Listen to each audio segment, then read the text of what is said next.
Hello everyone, in the last lecture हम लोगों ने क्या देखा था? We already started with oscillation.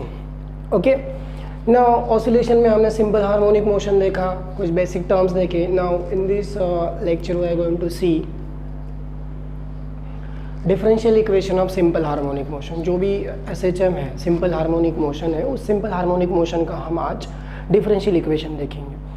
Now मैंने बोला था कि जो भी डिस्प्लेसमेंट, वेलोसिटी एंड एक्सेलरेशन, ये फिज़िकल क्वांटिटीज़ हम ऑसिलेशन में पढ़ेंगे, वो फिज़िकल क्वांटिटीज़ के जो इक्वेशंस है, उन इक्वेशंस में साइन एंड कॉस आएगा. तो एंड साइन एंड कॉस को हमने ऑलरेडी क्या बोला है? Harmonic function. तो उस हार्मोनिक फंक्शंस को अब हम देखेंगे कि डिस्प्लेसमेंट का इक्वेशन क्या आएगा, वेलोसिटी का क्या आएगा, एक्सेलरेशन का क्या आएगा. तो ये सबको पढ़ने से पहले first we have to see what do you mean by differential equation और what is the differential equation of linear simple harmonic motion. तो आज हम देखेंगे differential equation of linear simple harmonic motion. Okay, so will start with differential equation of linear simple harmonic motion. Differential equation क्या होता है एक बार पढ़ लो. आप लोगों ने डेरिवेटिव पढ़ा है, डेरिवेटिव का थोड़ा सा ओवरव्यू आप लोगों को पता है. सपोज मैंने ऐसे y is equals to x square, ऐसे y equal to f of general function दिया y equal to f of x. तो जो y is the function of x, तो जब हम इसको डिफरेंशिएट करते हैं विथ रिस्पेक्ट टू x, तो विथ रिस्पेक्ट टू x के लिए हमें डी बाई डी एक्स देना पड़ता है ऑफ y. सो ये d y by d x. तो इसको हम बोलते हैं डिफरेंशियल ऑपरेटर. ये डिफरेंशियल ऑपरेटर है d y by d x, और डी बाई डी एक्स अब एफ ऑफ एक्स ऐसे लिखते हैं हम इसको. तो ये एक डिफरेंशियल इक्वेशन बन जाता है. तो डिफरेंशियल इक्वेशन में क्या आता है? डेरिवेटिव. क्या आता है? डेरिवेटिव आता है. No issue.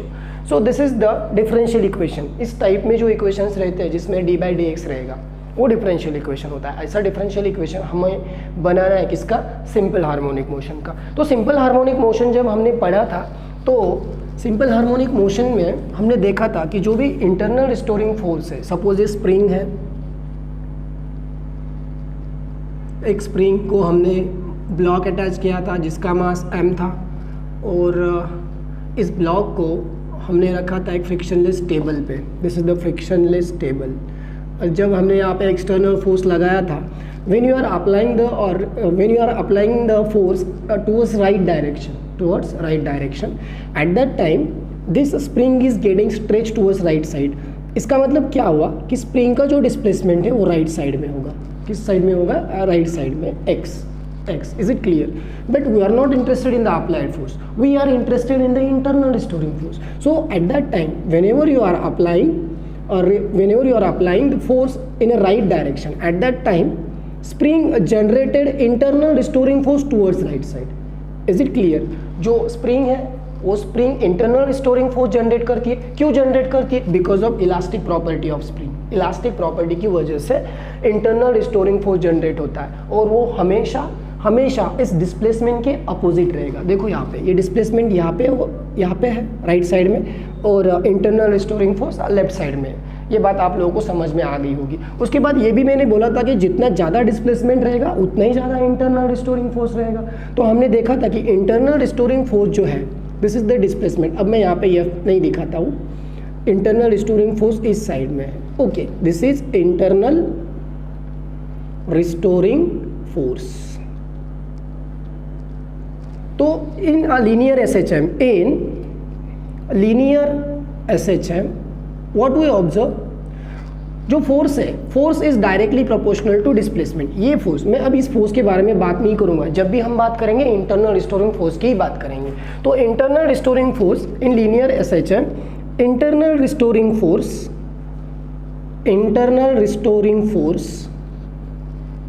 Is directly proportional to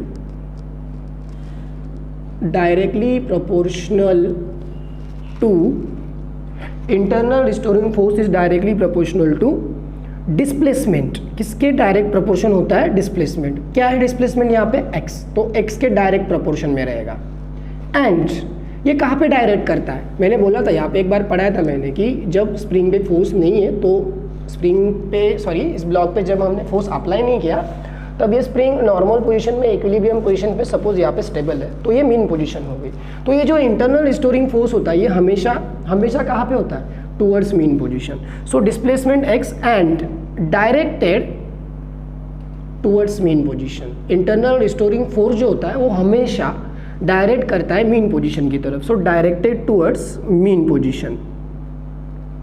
तो देखो अभी इसको मैं मैथमेटिकली रिप्रेजेंट करता हूँ। मैथमेटिकली रिप्रेजेंट करने के लिए मैंने बोला था कि internal storing force is directly proportional to displacement and directed towards mean position के लिए मैंने माइनस साइन दिया था। Is it clear? So f is directly proportional to minus x, तो इक्वल टू साइन डालने के बाद minus k x, f is equal to minus k x. ये इक्वेशन हमने लास्ट लेक्चर में देखा था, f is equal to minus k x. K is called as a, के को क्या बोला था मैंने, के इज स्टिफनेस। किसका स्टिफनेस? स्प्रिंग का स्टिफनेस, स्टिफनेस ऑफ स्प्रिंग। इसके बारे में भी मैंने एक्सप्लेन किया था क्या होता है स्टिफनेस, और इसको हम स्प्रिंग कांस्टेंट भी बोलते हैं। इसको हम क्या बोलते हैं? Spring constant. ओके, सो ये stiffness f is equal to minus k x. अब हमें डिफरेंशियल इक्वेशन बनाना है। अब जब मैं इस मास को यहाँ तक स्ट्रेच करने के बाद, सपोज मैंने यहाँ तक स्ट्रेच किया, स्ट्रेच करने के बाद जब मैं रिलीज कर देता हूँ, तो रिलीज करने के बाद ये क्या होगा, ये मीन पोजीशन की तरफ भागने लगेगा मतलब एक्सेलरेट होगा। और जो भी बॉडी एक्सेलरेट होती है, जिसको एक मास है और जो मास एक्सेलरेट करता है, उस टाइम पे उस पर फोर्स एक्ट होता है अकॉर्डिंग टू न्यूटन्स लॉ। तो यहाँ पे हम न्यूटन सेकंड लॉ को अप्लाई करेंगे। न्यूटन सेकंड लॉ क्या बताता है, बताओ मुझे। Newton second law says that the force is equals to mass into acceleration. Force is equals to mass into acceleration. तो इसका मतलब mass m is the mass of this block. इस block का मास है m एंड एक्सेलरेशन उसका a। हमने ये भी देखा था कि एक्सेलरेशन मीन पोजीशन की तरफ डायरेक्ट करता है। तो f is equals to m है। अब वो f इक्वल टू m है और ये f is equal to minus k x, दोनों भी सेम होंगे। तो मैं इसको नंबर देता हूँ 1 एंड इसको नंबर देता हूँ 2। तो फ्रॉम 1 एंड 2 में क्या लिख सकता हूँ अभी, from 1 and 2 minus k x, sorry this m a is equals to minus k x, m a is equals to minus k x. अब मैं मास को यहाँ पे डिवाइड को लेता हूँ तो देखो क्या होगा, minus k upon m into x. अब देखो मैंने बोला था कि मुझे डिफरेंशियल इक्वेशन बनाना है, लेकिन अभी भी डिफरेंशियल इक्वेशन बनाने के लिए यहाँ पे मेरा differential operator D by d x present नहीं है। तो जब D by d x present नहीं तो उसको इंट्रोड्यूस कैसे करेंगे, उसको तो इंट्रोड्यूस करना चाहिए ना, डी बाई डी एक्स। अब इसको डी बाई डी एक्स, अभी वहाँ पे मैंने डिफरेंशिएशन एक्स के रिस्पेक्ट में लिया था, लेकिन हम यहाँ पे जो भी कैलकुलेशंस करने वाले वो विथ रिस्पेक्ट टू टाइम होगा। तो डी बाई डी एक्स के जगह पे इसे यहाँ पे मुझे इंट्रोड्यूस करना है डी बाई डी टी। किसको इंट्रोड्यूस करना है? डी बाई डी टी को। तो डी बाई डी टी को कैसे इंट्रोड्यूस किया जाए, तो मैं देखो क्या करता हूँ। एक्सेलरेशन आप लोगों को पता है, acceleration a is the rate of change of velocity. So acceleration होता है rate of change of velocity, that is dv by d t. क्या होता है? Dv by d t. Absolutely correct, okay, dv by d t. तो acceleration को मैं लिख सकता हूँ डीवी बाई डी टी। अब मैं फिर से क्या करता हूँ, देखो डिफरेंशियल इक्वेशन बनाते समय एक चीज़ याद रखो, जब मैं यहाँ पे डीवी बाई डी टी लिखूंगा तो यहाँ पे वेलोसिटी भी आएगी और डिस्प्लेसमेंट भी आएगा, दो वेरिएबल्स आ जाएंगे। It is quite difficult to solve. दो वेरिएबल्स आने के बाद ये थोड़ा डिफिकल्ट होगा सॉल्व करने को, तो मुझे एक ही वेरिएबल में बनाना है और वो एक वेरिएबल है एक्स। इसका मतलब डीवी बाई डी टी को मुझे फिर से कन्वर्ट करना है एक्स में। तो चलो आप लोगों को वेलोसिटी भी पता है, velocity v is the rate of change of displacement dx by dt। Velocity क्या होती है? dx by dt। अब इस x को मैं यहाँ पे डाल देता हूँ तो क्या बनेगा, सी केयरफुली, मैं इस x को यहाँ पे डाल देता हूँ। तो एक्सेलरेशन इज इक्वल्स टू ये डी बाई डी टी को मैंने ऐसे ही लिख दिया डी बाई डी टी, और ये जो वेलोसिटी है, वेलोसिटी की जगह पे मैं डाल देता हूँ d x by d t. तो क्या मतलब हुआ इसका, इस dx बाई डी टी का अगेन मैंने डेरिवेटिव निकाला है। इसका मीनिंग क्या होता है? It is the derivative of velocity with respect to time. यहाँ पे इसका मतलब क्या हुआ, derivative of displacement with respect to time. इसका मतलब क्या हुआ, derivative of dx by d t with respect to time. मतलब डेरिवेटिव ऑफ ये dx बाई डी टी तो वेलोसिटी है, खाली वेलोसिटी की जगह पे मैंने ये dx बाई डी टी डाल दिया है। तो इसका मतलब क्या हुआ कि इस dx बाई डी टी का मैं फिर से डेरिवेटिव निकाल रहा हूँ, तो ये हो गया डबल डेरिवेटिव। तो ये डबल डेरिवेटिव हम ऐसे लिखते हैं, acceleration is equals to d square x by d t square. Double derivative को ऐसे रिप्रेजेंट करते हैं d square x by d t square. तो मैं अब एक्सेलरेशन की जगह पे d square x by d t square डाल सकता हूँ। जैसे d x by d t ये फर्स्ट डेरिवेटिव था, ये सेकंड डेरिवेटिव है, एक्स का सेकंड डेरिवेटिव है।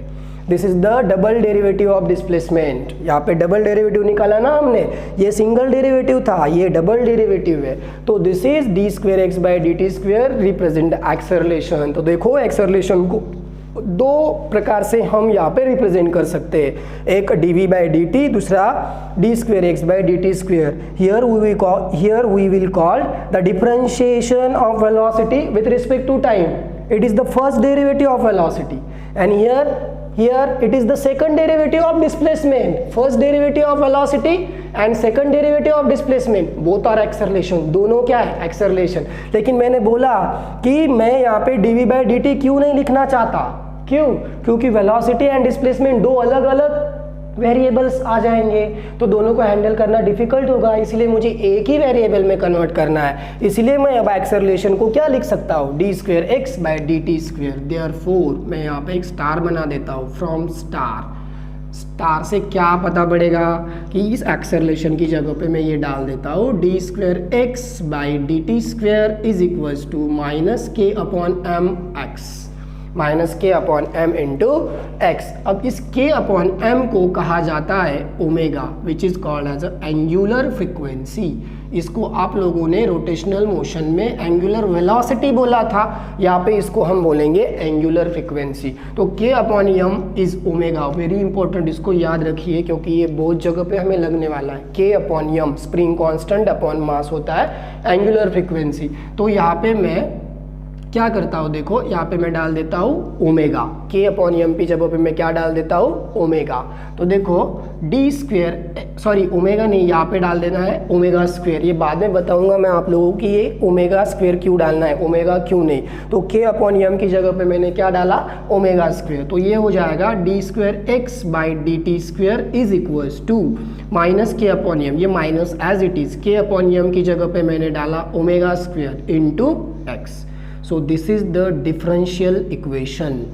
अभी इस डिफरेंशियल इक्वेशन को बनाने के लिए बस एक साइड में लेता हूँ इसको, तो क्या बनेगा देखो यहाँ पे, d square x by d t square minus omega square यहाँ पे आया तो हो जाएगा plus omega square x is equal to 0, और ये होता है हमारा differential equation. This is the differential equation of simple harmonic motion, differential equation of simple harmonic motion. एक चीज़ यहाँ पे याद रखो, के अपॉन यम को हमें क्या सब्स्टिट्यूट करना है, ओमेगा स्क्वेयर, और इस ओमेगा स्क्वेयर को नहीं बोलते एंगुलर फ्रीक्वेंसी, ओमेगा को एंगुलर फ्रीक्वेंसी बोलते हैं। क्या बोलते हैं, एंगुलर फ्रीक्वेंसी।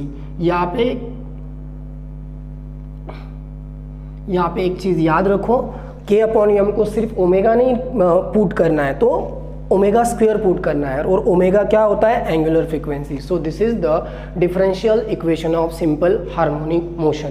देखो इतना सिंपल है, और ये 2 मार्क्स बोर्ड के लिए इम्पॉर्टेंट भी है। मैंने क्या बताया था, देखो फिर से एक बार बताता हूँ कि जो भी इंटरनल रिस्टोरिंग फोर्स होगा, this internal restoring force is directly proportional to displacement, directly proportional to displacement, और वो हमेशा डायरेक्ट करता है मीन पोजीशन की तरफ। So displacement for internal restoring force is directly proportional to displacement and it is directed towards mean position. तो mathematically मैंने उसको ऐसे रिप्रेजेंट कर दिया।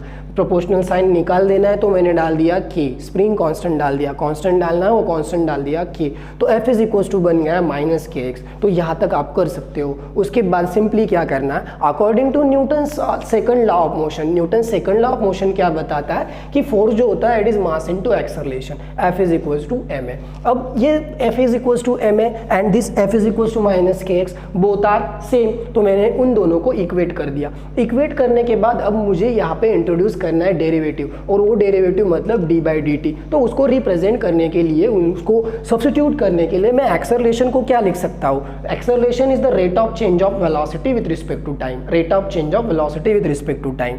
लेकिन वेलोसिटी यहाँ पे इंट्रोड्यूस करेंगे तो दो वेरिएबल्स आ जाएंगे वी एंड एक्स, तो नहीं चाहिए मुझे 2 वेरिएबल, एक ही वेरिएबल चाहिए। तो मैं क्या कर देता हूँ कि उस वेलोसिटी को फिर से मैं लिख देता हूँ rate of change of displacement. Acceleration को लिखा dv बाई dt, वेलोसिटी को लिखा dx/dt, फिर से उस वेलोसिटी को उठाता हूँ और यहाँ पे डाल देता हूँ, तो ये हो जाएगा d/dt ऑफ dx/dt। इसका मीनिंग है double derivative of dx/dt, sorry double derivative नहीं, यहाँ पे डबल डेरिवेटिव किसका है, x का, so it is the double derivative of displacement. तो ये कैसे लिखना है, d²x/dt², this is the double derivative of displacement, here double single derivative of velocity, so d²x/dt²। अब इक्वेशन जो यहाँ पे मैंने बनाया था, इस एक्सेलरेशन की जगह पे ये वैल्यू मैं सब्स्टिट्यूट कर देता हूँ। सब्स्टिट्यूट करने के बाद क्या हुआ, देखो -k/mx और राइट साइड तो एज इट इज़ है, एक्सेलरेशन की जगह पे मैंने ये डाल दिया।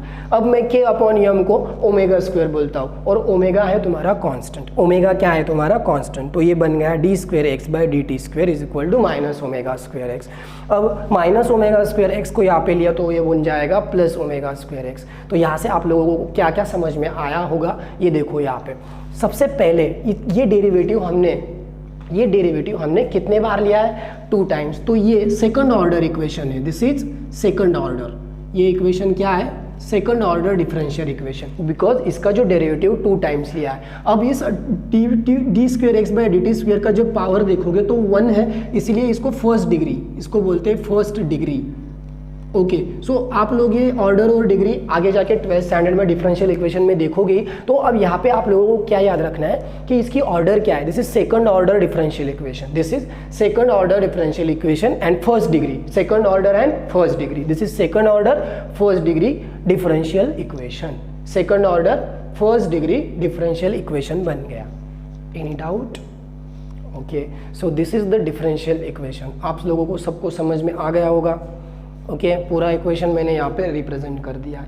अब हम क्या करेंगे, मैंने डिफरेंशियल इक्वेशन को तो सॉल्व कर दिया, अब हमारा टारगेट है कि एक्सेलरेशन फाइंड करना है, उसके बाद हमें फाइंड करना, वेलोसिटी फाइंड करनी है, उसके बाद हमें देखना है कि एक्सेलरेशन क्या है, वेलोसिटी क्या है, डिस्प्लेसमेंट का इक्वेशन क्या है, अब वेलोसिटी मैक्सिमम कितनी होगी, मिनिमम कितनी होगी, एक्सेलरेशन मैक्सिमम कितना होगा, मिनिमम कितना होगा, इन सब चीज़ों को हमें अभी इस लेक्चर में देखना है। तो चलो स्टार्ट करते हैं हम अभी एक्सेलरेशन से, बिकॉज क्या है कि मैंने एक्सेलरेशन यहाँ पे निकाल दिया है, ये डिफरेंशियल इक्वेशन है, इस डिफरेंशियल इक्वेशन से ही मैं अब स्टार्ट करता हूँ एक्सेलरेशन के लिए। थोड़ा सा उल्टा जाएंगे, जनरली हम क्या करते हैं, डिस्प्लेसमेंट से वेलोसिटी से एक्सेलरेशन, लेकिन हम थोड़ा सा उल्टा करेंगे। क्या करेंगे, पहले एक्सेलरेशन देखेंगे, एक्सेलरेशन देखने के बाद हम क्या देखेंगे, वेलोसिटी देखेंगे, वेलोसिटी देखने के बाद हम डिस्प्लेसमेंट पे आएंगे, और उसके बाद उसके कुछ केसेस है, वो केसेस हम डिस्कस करेंगे।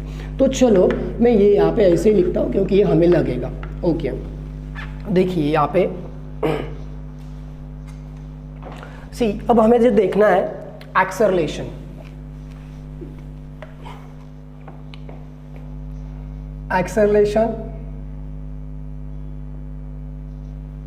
Velocity and displacement.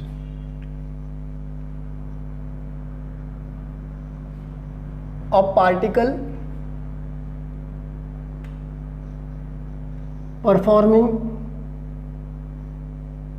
SHM।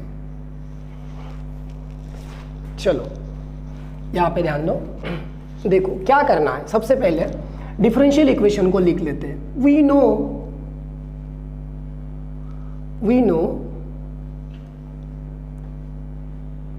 Differential equation of SHM का डिफरेंशियल इक्वेशन मुझे पता है, क्या है वो, d²x/dt² इज इक्वल्स टू -ω, चलो डिफरेंशियल इक्वेशन लिख रहा हूँ तो +ω²x इज इक्वल टू 0। ये डिफरेंशियल इक्वेशन मेरे पास है।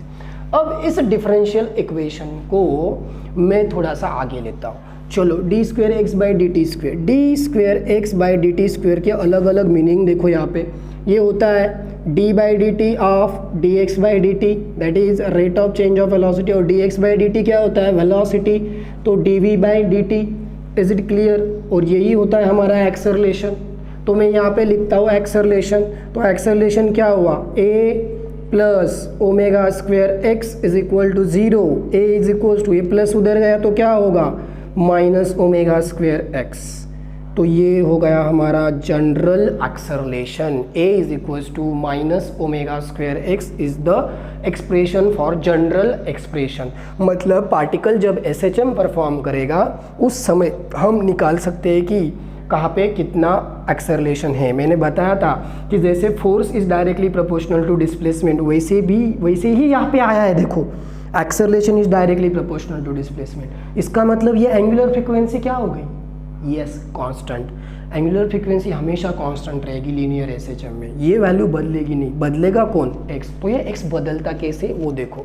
चलो, हमने पार्टिकल को देखा था कि पार्टिकल जो है, पार्टिकल इज SHM जब परफॉर्म करेगा, जब मैंने एक एग्जांपल दिया था कि चलो स्प्रिंग का मीन पोजीशन यहाँ पे है, स्प्रिंग का मीन पोजीशन यहाँ पे, और जो भी डिस्प्लेसमेंट मैंने मेजर किया था वो इस मीन पोजीशन से किया था। याद है आप लोगों को फर्स्ट लेक्चर में मैंने दिखाया था कि स्प्रिंग जब अनस्ट्रेच पोजीशन पे है तो वो मीन पोजीशन बोला जाता है, और मीन पोजीशन पे डिस्प्लेसमेंट कुछ भी नहीं रहता। तो यहाँ पे जो x होगा, जो डिस्प्लेसमेंट होगा वो 0। इसका मतलब क्या? ये मीन पोजीशन है। मीन पोजीशन पे जो x है, x इज द डिस्प्लेसमेंट 0 होगा। अब यहाँ से ये जब राइट साइड में आता है तो राइट साइड में ये यहाँ इस पॉइंट पे उसका एक मैक्सिमम डिस्प्लेसमेंट बनता है। एक मैक्सिमम डिस्प्लेसमेंट जब बनेगा तो इस मैक्सिमम डिस्प्लेसमेंट को हम बोलते हैं एम्पलीट्यूड। क्या बोलते हैं? एम्पलीट्यूड। तो चलो मैं एम्पलीट्यूड की डेफिनेशन भी आप लोगों को यहाँ पे बता देता हूँ। क्या होता है एम्पलीट्यूड? एम्पलीट्यूड ए से दिखाएंगे, एक्सेलरेशन को ए से नहीं दिखाएंगे, आगे से एक्सेलरेशन को एक्सेलरेशन टोटल लिखेंगे। Is it clear? जैसे कि यहाँ पे मैं एक्सेलरेशन ऐसे पूरा लिखता हूँ, जिससे हमें कोई परेशानी नहीं होगी समझने में। नहीं तो एक काम करते, चलो एक्सेलरेशन को ए ही लिखते हैं, एम्पलीट्यूड को कैपिटल ए लिखते हैं, कैपिटल ए। चलो, एम्पलीट्यूड इज कैपिटल ए। तो एम्पलीट्यूड क्या बताया मैंने? जब मीन पोजीशन से पार्टिकल ने मोशन स्टार्ट की तो मैक्सिमम यहाँ तक आता है, और यहाँ से ये मैक्सिमम यहाँ तक आता है, और दोनों का मैंने बताया था कि मीन पोजीशन से जितना राइट पे जाएगा उतना ही लेफ्ट में आता है। मतलब this one and this one is same, equal होगा, और दोनों को हम बोलते हैं एम्पलीट्यूड। क्या बोलते हैं? एम्पलीट्यूड। तो एम्पलीट्यूड क्या हुआ? Maximum displacement. क्या हुआ? Maximum displacement of particle. अब पार्टिकल कहाँ से वो? मीन पोजीशन से। और particle from mean position, maximum displacement of particle from mean position. Mean position से वो सबसे ज़्यादा डिस्टेंस पे जो पार्टिकल गया है ना, तो यहाँ से उसका डिस्प्लेसमेंट जो है उसे एम्पलीट्यूड बोलते हैं। तो इसका मतलब मैं x जब यहाँ पे मेजर करूँगा तो वो होगा a। अब मैं यहाँ पे साइन कन्वेंशंस डाल देता हूँ, कार्टेशियन साइन कन्वेंशन। यहाँ पे इसको ओरिजिन पकड़ा तो ये राइट साइड में है, इसलिए पॉजिटिव होगा। क्या होगा? पॉजिटिव होगा। और ये यहाँ पे लेफ्ट साइड में ये क्या होगा? नेगेटिव होगा। डिस्टेंस तो वही रहेगा, लेकिन ये लेफ्ट साइड में है इसलिए यहाँ पे ये माइनस होगा। दिस इज माइनस है एंड दिस इज प्लस है। तो यहाँ पे x की वैल्यू बन गई माइनस है, और यहाँ पे बन गई प्लस है, और यहाँ पे x is equal to 0। Suppose particle travel करते करते यहाँ तक है, यहाँ तक देखना है, तो यहाँ पे मैं सिंपली x ही बोलूँगा। So displacement is denoted bye x। कोई भी डिस्प्लेसमेंट बताना तो x से बताएंगे। खाली आप लोगों को स्पेसिफिकेशंस कहाँ पे देने हैं? इस मैक्सिमम एक्सट्रीमिटीज को। जब पार्टिकल मैक्सिमम एक्सट्रीमिटीज को रहेगा, this is right extreme, this is left extreme. ये क्या है? राइट एक्सट्रीम पॉइंट है, और ये लेफ्ट एक्सट्रीम पॉइंट है, और ये मीन पोजीशन है। ये क्या है? Mean position. तो मीन पोजीशन पे x होता है 0, लेफ्ट एक्सट्रीम में होता है x equal to minus a, right extreme होता है x is equal to plus a. ये सब समझ में आ गया आप लोगों को? तो मुझे इंपॉर्टेंट क्या है? x को नोटेशन देते समय जब मीन पे रहेगा तो x की वैल्यू 0 डाल दो, जब राइट एक्सट्रीम पे रहेगा तो प्लस ए डाल दो, लेफ्ट एक्सट्रीम रहेगा तो x equal to minus a डाल दो। But when ever the particle is not all these 3 positions, particle ये 3 पोजिशन पे नहीं है, बीच में कहीं पे। तो बीच में दिखाने के लिए आप लोग जनरली उसको किससे डिनोट करो? x से डिनोट करो। Is it clear? तो एम्पलीट्यूड आप लोगों को समझ में आ गया, पोजीशंस आप लोगों को समझ में आ गई। Is it clear?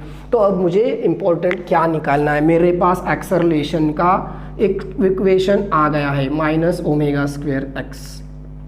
अब यहाँ पे कुछ CET point of view and JEE point of view में कुछ पार्ट डिस्कस करूँगा। तो उससे पहले मुझे यहाँ से एक मैक्सिमम एक्सेलरेशन कितना हो सकता है एंड मिनिमम एक्सेलरेशन कितना होगा ये हम निकाल लेंगे, चलेगा।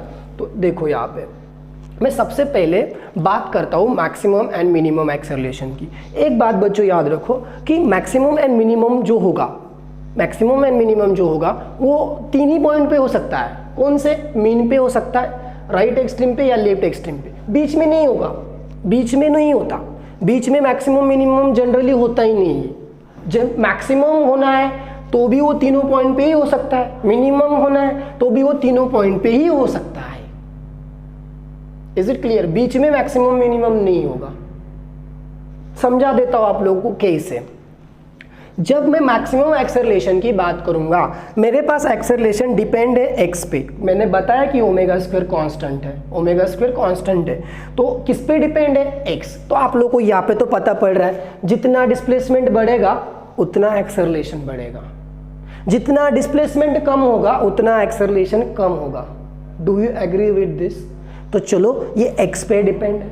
तो मैं अब डिस्कस कर रहा हूँ मैक्सिमम एक्सेलरेशन की केस। मैक्सिमम एक्सेलरेशन की केस में डिस्कस कर रहा हूँ। फर्स्ट ए मैक्स बोलता हूँ मैं यहाँ पे।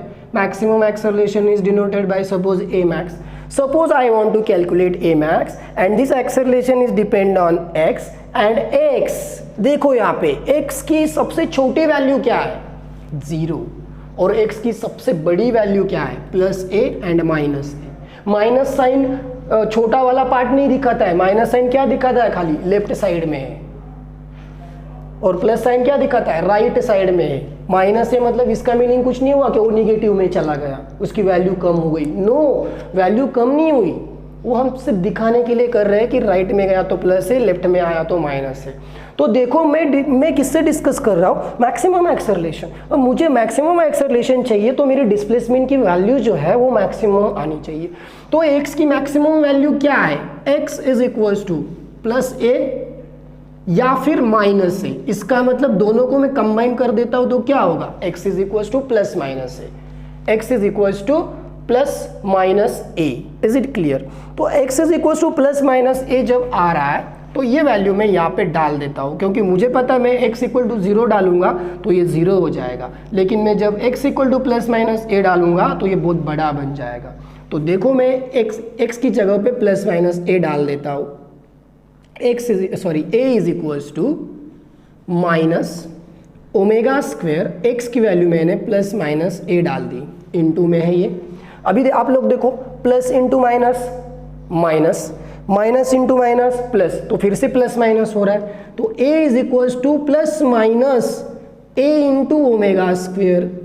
मैं ऊपर लिखता हूँ यहाँ पे a is equals to plus minus a into omega square.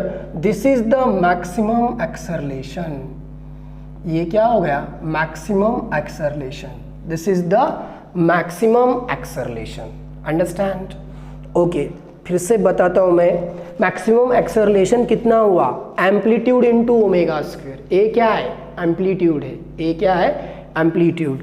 और जो एक्सेलरेशन होगा मतलब इस पॉइंट पे और इस पॉइंट पे जब पार्टिकल रहेगा तो वो सबसे ज़्यादा एक्सेलरेट करेगा।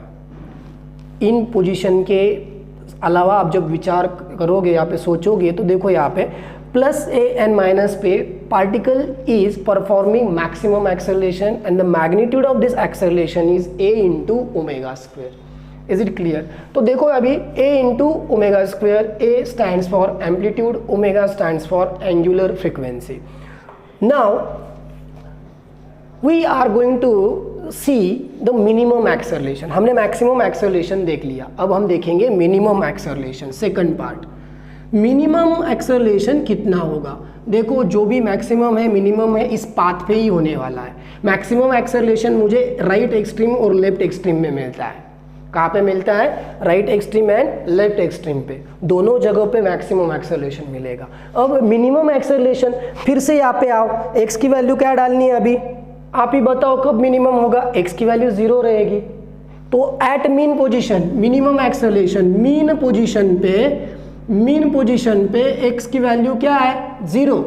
मीन पे पोजीशन पे x की वैल्यू 0 है और मेरा एक्सेलरेशन का इक्वेशन है माइनस ओमेगा स्क्वायर एक्स, तो मैं यहाँ पे x की जगह पे 0 डाल देता हूँ, तो मिनिमम एक्सेलरेशन कितना होगा 0। So what is the minimum acceleration 0, और वो कहाँ पे होगा मीन पोजीशन पे। So keep in mind particle पे कोई भी एक्सेलरेशन नहीं होता जब वो मीन पोजीशन पे रहता है। whenever the particle is at mean position there is no acceleration and whenever the particle is at extreme position there is maximum acceleration। तो उस maximum acceleration का फॉर्मूला आप लोगों को याद रखना है, maximum acceleration is plus minus a into omega square। Understand क्या क्या करना है आप लोगों को, एक्सेलरेशन के लिए ज़्यादा कुछ नहीं करना है, डिफरेंशियल इक्वेशन को याद करो, उसे लिखो, ये हो गया तुम्हारा जनरल एक्सेलरेशन। जैसे कि मैं एक बात बता देता हूँ कि मैंने बोला कि particle is performing SHM, what is the acceleration when particle is at 2 centimetre from mean position. तो x की वैल्यू 2 हो गई, मैं यहाँ पे 2 डाल दूंगा, ओमेगा की वैल्यू डाल दूंगा, एक्सेलरेशन मिल जाएगा। Understand. So this is the maximum and minimum. Maximum के लिए आप लोगों को plus A minus A, that is extreme position पे एक्सेलरेशन मैक्सिमम होगा। मैक्सिमम के लिए प्लस माइनस ए डालना है, यहाँ से सोच लेना है कि एक्स की वैल्यू जितनी बड़ी होगी उतना ही एक्सेलरेशन बड़ा होगा, और एक्स की वैल्यू कहाँ पे सबसे ज़्यादा क्या है प्लस ए एंड माइनस ए, यहाँ पे डाल दो वैल्यू मिल जाएगी। मिनिमम एक्सेलरेशन 0 पर होगा क्योंकि एक्स की वैल्यू सबसे कम क्या है 0, तो यहाँ पे डाल दो मिनिमम एक्सेलरेशन मिल जाएगा। अब हम नेक्स्ट लेक्चर में देखेंगे velocity and displacement. Thank you.